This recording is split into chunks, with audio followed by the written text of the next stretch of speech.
Namaste, welcome to Edu9 Career Guidance, Josh Innovations Private Limited, Edu9 Overseas Consultancy. ఈ వీడియోలో మనం MNR medical college and hospital గురించి అయితే మాట్లాడుకుందాం. సంగారెడ్డిలో ఉందండి. సో కాలేజ్ ఎప్పుడు ఎస్టాబ్లిష్ చేశారు, అచీవ్మెంట్స్ ఏంటి, ఏమైనా ర్యాంక్స్ ఉన్నాయా, ఇలాంటివన్నీ మాట్లాడుకుందాం. అలాగే నీట్ ఎగ్జామ్లో ఎంత ర్యాంక్ వస్తే మీ క్యాస్ట్ ఆధారంగా మీకు ఈ కాలేజ్లో అడ్మిషన్ దొరుకుతుంది, కాలేజ్ ఫీజెస్ ఎలా ఉంటాయి, ఎలిజిబిలిటీ క్రైటీరియా ఏంటి, సో ఇవన్నీ కూడా మాట్లాడుకుందాం. మనకి 2001లో అయితే కాలేజ్ని ఎస్టాబ్లిష్ చేశారు, MNR medical college and hospital సంగారెడ్డిలో. టోటల్ ఇంటేక్ ఎంత స్టార్టింగ్లో అంటే 100 MBBS స్టూడెంట్స్తో అయితే స్టార్ట్ చేశారు. ఫస్ట్ 2001-2 ఆ బ్యాచ్తో అయితే స్టార్ట్ చేశారు కదా. మీకు ఆ బ్యాచ్ బయటికి ఎప్పుడు వచ్చిందంటే ఫస్ట్ బ్యాచ్ 2006-2007 సంవత్సరంలో అయితే వచ్చింది. మనకి ఎంసీఏ అంటే గతంలో ఎంసీఏ అని పిలిచేవాళ్ళం, ఇప్పుడైతే ఎన్ఎంసీ అని పిలుస్తున్నాం కాబట్టి దీని గుర్తింపు కూడా అయితే కాలేజ్కి ఉంది. సో మనకి ఫస్ట్ బ్యాచ్ స్టార్ట్ చేసినప్పుడే సెంట్రల్ లైబ్రరీ కూడా స్టార్ట్ చేశారు కాలేజ్ వాళ్ళు. తర్వాత ఇవన్నీ కూడా MBBS కోర్సెస్ అంటే అండర్ గ్రాడ్యుయేట్ కోర్సెస్ అనేవి స్టార్ట్ చేశారు. కానీ 2009-10 ఆ టైంలో అంటే ఫస్ట్ బ్యాచ్ వచ్చిన 2-3 సంవత్సరాల తర్వాత post graduate MD, MS programmes కూడా స్టార్ట్ చేశారు. ఎన్ని స్పెషలైజేషన్స్ అంటే 10 రకాల స్పెషలైజేషన్స్తో అయితే స్టార్ట్ చేయడం జరిగింది. ఓకేనా, జనరల్ మెడిసిన్ స్టార్ట్ చేశారు, పీడియాట్రిక్స్ స్టార్ట్ చేశారు, జనరల్ సర్జరీ, ఆర్థోపెడిక్స్, అలాగే ఇంకా 10 రకాలని చెప్పాను కదా, ఇవి ఎగ్జాంపుల్గా చెప్పినారు. ఇంకా 10 రకాల స్పెషలైజేషన్స్ అయితే మనకి పీజీ కోర్సెస్ అనేవి స్టార్ట్ చేశారు. ఇక పీజీ కోర్సెస్ని ఇంకా ఎక్స్పాండ్ చేశారు 2011-12 టైంలో.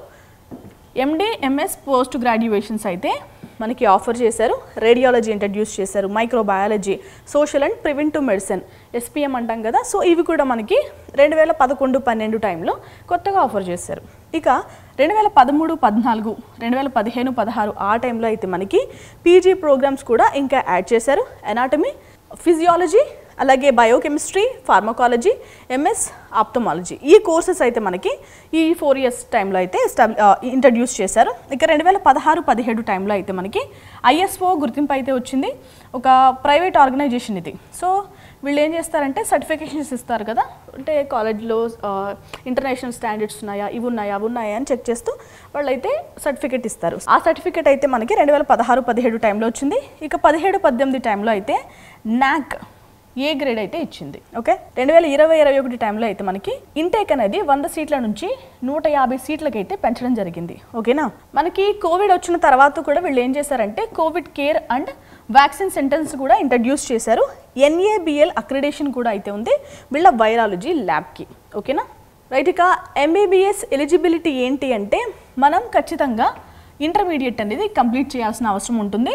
మనం మోస్ట్లీ ఇంటర్మీడియట్ అంటాం, కానీ చాలామంది 10+2 అని కూడా చదువుతూ ఉంటారు. సో 10+2 కానీ ఇంటర్మీడియట్ కానీ లేదు అంటే ఈక్వాలెంట్ ఎగ్జామినేషన్స్ కానీ పాస్ అవ్వాల్సిన అవసరం ఉంటుంది. ఓసీ విద్యార్థులు అయితే 50% కంటే మార్క్స్ అనేవి తక్కువ రాకుండా, BC, SC, ST విద్యార్థులు అయితే 40% కంటే తక్కువ రాకుండా అయితే 40% కంటే తక్కువ రాకుండా చదవాలి. అండ్ ఇంకొకటి ఏంటంటే ఎవరైనా ఫిజికల్లీ హ్యాండిక్యాప్డ్ ఉంటే కనుక సో వాళ్ళకైతే 45% కంటే తక్కువ రాకుండా ఉండాలి. సో అందరూ కంపల్సరీ నీట్ UG ఎగ్జామ్ అనేది క్వాలిఫై అవ్వాలి. ఇంకా డిసెంబర్ 31, 2025 ఈ టైం వరకు ఏంటంటే ప్రతి ఒక్క విద్యార్థి అడ్మిషన్ పొందాలి అనుకుంటే 17 సంవత్సరాలు అనేది కంపల్సరీ కంప్లీట్ అయి ఉండాలి. ఓకేనా, మీరు 17 సంవత్సరాలు నిండి ఉన్న విద్యార్థి అయితేనే మీకు సీట్ ఇస్తారు. లేదు అంటే కొంతమంది ఏంటంటే ఏజ్ ఎక్కువైనా కూడా అబోవ్ ఏజ్ అయితే అప్పర్ ఏజ్కి అయితే మనకేమీ రూల్స్ అయితే లేవు, కానీ మీకు క్యాస్ట్ వారీగా మినహాయింపులు అయితే ఇస్తారు. సో MBBS కోర్స్ గురించి మాట్లాడుకోవాలి అంటే మనకి డ్యూరేషన్ వచ్చేసి 5.5 సంవత్సరాలు, 4.5 సంవత్సరాలు కోర్స్ చదవాలి, 19 సబ్జెక్ట్స్తో కోర్స్ చదవాలి. మీకు ఈ కోర్స్కి సంబంధించి ఎలాంటి డౌట్స్ ఉన్నా కానీ కామెంట్ చేయండి. నేను ఒక స్పెషలిస్ట్తో అంటే ఒక డాక్టర్ తోటే ఎక్స్ప్లెయిన్ చేయిస్తాను అసలు సబ్జెక్ట్స్ ఎలా ఉంటాయి, ఎన్ని సబ్జెక్ట్స్ ఉంటాయి, ఫస్ట్ ఇయర్ ఎన్ని చదవాలి, సెకండ్ ఇయర్ ఎన్ని చదవాలి, థర్డ్, ఫోర్త్, 4.5 ఇయర్స్లో అసలు ఎలా ఉంటుంది, ఇవన్నీ కూడా మాట్లాడుకుందాం. ఒక డాక్టర్నే తీసుకొస్తా. ఓకేనా, మనం ఒక సంవత్సరం అయితే ఇంటర్న్షిప్ చేయాలండి, మస్ట్ అండ్ షుడ్గా ఇంటర్న్షిప్ చేయాలి. మీరు కామెంట్ చేస్తేనే తీసుకొస్తా. సో టోటల్ ఇంటేక్ ఎంత మనం మాట్లాడుకుంటున్న ఎంఎన్ఆర్ కాలేజ్లో అంటే 150 సీట్లు.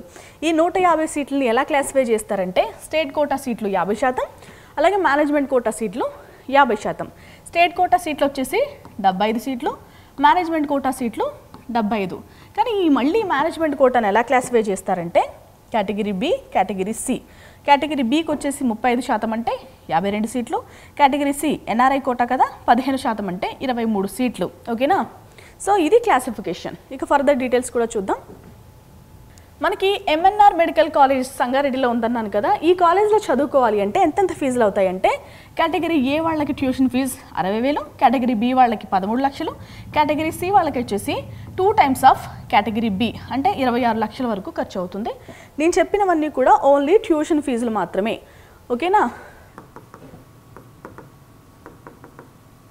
మీకు ట్యూషన్ ఫీజెస్ కాకుండా ఎక్స్ట్రా కూడా కొన్ని ఫీజెస్ అయితే అవుతాయి. 1 లక్ష నుంచి 1.5 లక్షల వరకు అయితే ఖర్చు అయ్యే అవకాశం ఉంటుంది. ఓకేనా? ఇవి కాకుండా మళ్ళీ హాస్టల్స్ కూడా మనం పే చేసుకోవాలి. అసలు మనం మాట్లాడుకుంటున్న ఎంఎన్ఆర్ మెడికల్ కాలేజ్లో పోస్ట్ గ్రాడ్యుయేషన్ కోర్సెస్ ఏం ఆఫర్ చేస్తున్నారు, వాటి టోటల్ ఇంటేక్ వచ్చేసి 160 సీట్లు. సో మీరు అక్కడే యూజీ కోర్స్ చేయొచ్చు, అక్కడే పీజీ కోర్స్ కూడా చేయొచ్చు.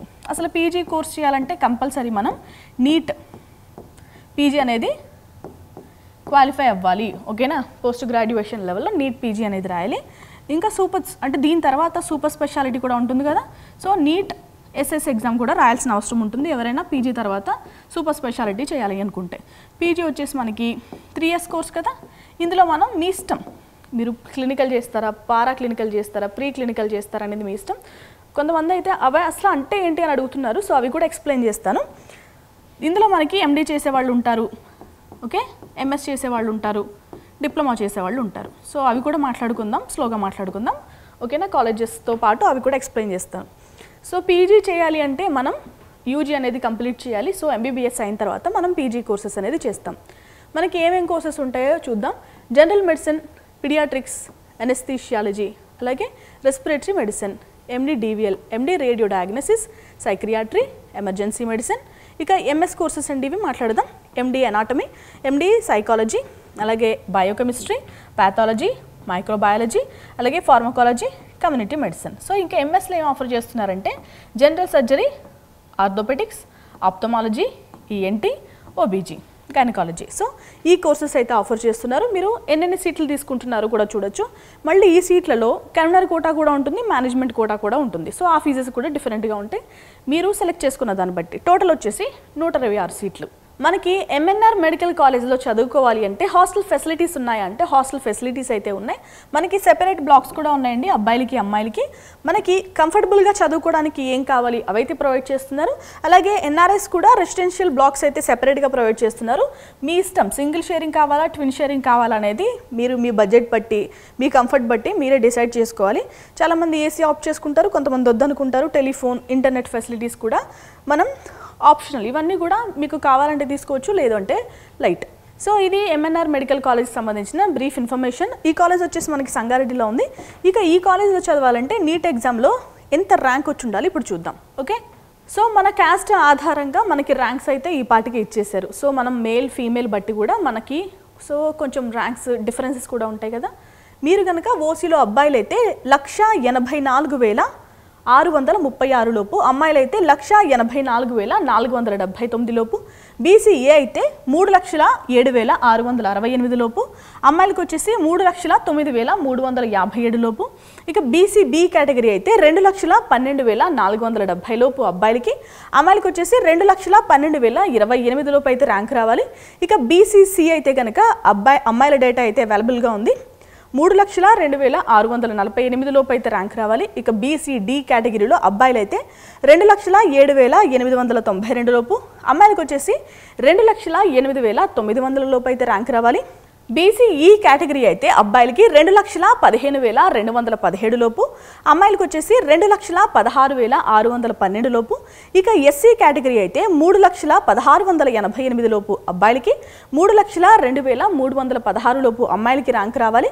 ఇక ఎస్టీ కేటగిరీ వాళ్ళకైతే 2,73,811 లోపు అబ్బాయిలకి, ఇక 2,77,393 లోపు అమ్మాయిలకి ర్యాంక్ రావాలండి.